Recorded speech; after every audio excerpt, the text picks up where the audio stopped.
Hi friends, ఎలా ఉన్నారు? అందరు బాగున్నారా? ఈరోజు ఒక జింక స్టోరీ చెప్పుకుందాం. ఒకరోజు ఒక మగ జింక చెరువులో నీళ్లు తాగుతూ తన ప్రతిబింబాన్ని చూసుకున్నాడు. చూస్తూ ముగ్ధుడైపోయాడు.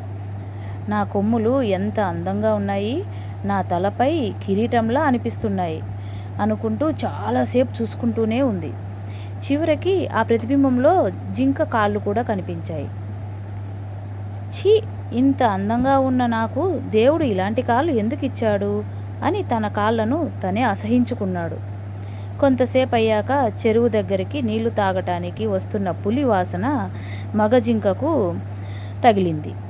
భయంతో పరిగెత్తుకుంటూ అక్కడి నుంచి అడవికి పారిపోయాడు.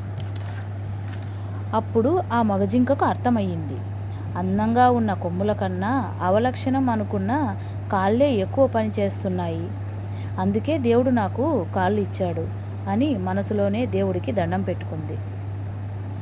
మనం కూడా అందం కన్నా గుణాన్ని మెచ్చుకోవటం నేర్చుకుందామా ఫ్రెండ్స్? Thank you.